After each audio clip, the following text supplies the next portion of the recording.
case studies illustrate is that avoiding disruption to the occupier is the crucially important aspect as far as the investor is concerned, so that the occupier can continue in their business. Therefore, the important role for due diligence is to identify the level of flood risk and what can be done to combat it.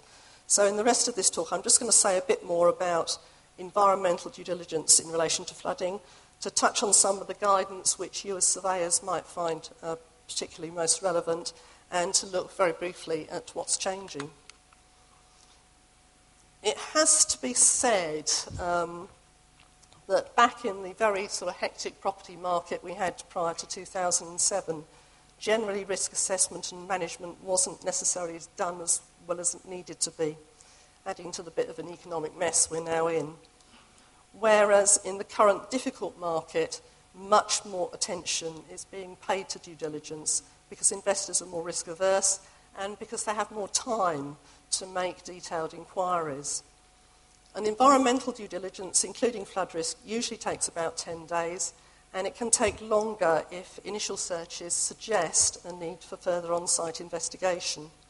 So the market for environmental due diligence has actually been growing in recent years, driven also by increased environmental awareness and by sensitivity on the part of businesses to environmental risks. And the other changing feature of the market is the emergence of a two-tier split in the way that information is gathered. Some of you may be familiar with companies like Landmark, Brownshaw and Argyll that specialise in online environmental reports that provide a relatively cheap and fast response to the first stage investigations, including a site history of flooding. The map on this slide is an illustration of a national flood risk assessment map that can be downloaded from the Environment Agency website and which would form part of the first stage investigation. If those inquiries show a site is affected by a moderate or high level of flood risk requiring further investigation, then the environmental consultant would usually be instructed by the investor to take a more detailed investigation and usually involving a site survey. Now, an important bit of information that isn't on current flood maps is the likely depth of floodwater and the hydraulic pressure that it would exert. And although this information can be obtained commercially from the Environment Agency at the moment, flood depth is important because it shows not only whether individual buildings or roads will actually flood, but also it provides a guide to the level of damage that could be caused because the damage increases with the depth and the flow of the water. There are also just two changes in the way that due diligence is being conducted that I'd like to draw to your attention. The first is that it's become much more usual for large investors to appoint the environmental consultant themselves rather than, say, through a solicitor, which means the consultant is involved much earlier in the transaction in advising on the risk implications of flooding. And second, that environmental due diligence is evolving into an ongoing audit service for environmental management. So audits commissioned by building occupiers and owners to look at, say, energy performance and carbon reduction measures, and now also checking on the flood risk status of property. Now, just a brief look at some of the sources of guidance likely to be of particular interest to surveyors. If you're an investment surveyor who gets involved in the strategic level management of property investment portfolios, then the Acclimatised Report 2009 provides a good high-level review of climate change risks and a very useful checklist to aid consideration of the vulnerability of assets and how to manage those risks. For technical due diligence, there is an RICS guidance note which was produced in New Zealand. So although the building codes that it refers to are not relevant to us here in the UK, the description of the process is nevertheless relevant.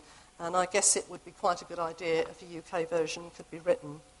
For valuers, well, of course, there's the Red Book on Valuation Standards, but you also need to see the RICS Valuation Paper 13 on Sustainability in Commercial Property Valuation, published in 2009, which refers to flood risk and stresses the importance of the valuer making sure they are in possession of sufficient information on which they can rely.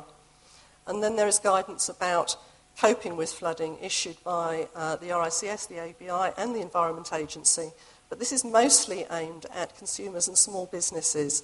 Nevertheless, I suggest that it can be useful for anybody working in property management who needs a starting point for considering the adaptation of buildings and emergency planning for flooding. So, just a few final points on what's changing. The CM report provides a commentary on the new Flood and Water Management Act 2010, which comes in this April, particularly concerning sustainable urban drainage schemes and designated flood protection assets, but as they affect landowners. But I'm going to have to let you read about that rather than go into it now, unless anybody wants to ask a question at the end. One of the anticipated effects of this legislation and of moves by the insurance industry is to drive improvements in the development and provision of flood risk information. And it's anticipated that future generation maps will show flood depths. And it's this kind of improvement that is leading investors to become kind of more comfortable with managing flood risk, more so than, say, 5 years ago, as illustrated in this quote from the valuer here that I've included on the slide. So finally, in relation to property management, I think there are two areas that are going to come under a lot more attention in future.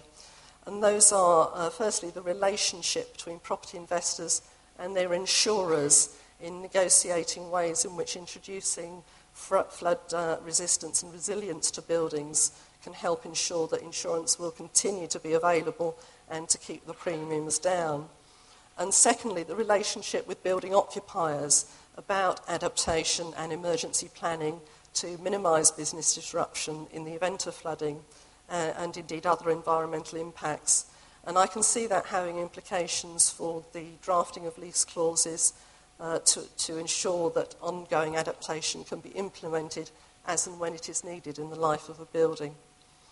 So, lastly, just to remind you, the report will be coming out this spring. You've got a card in your delegate pack, which gives you some details on the back. You can email us or see Georgina in the foyer with your business card, and we'll make sure you get details when the report is available. Thank you for listening.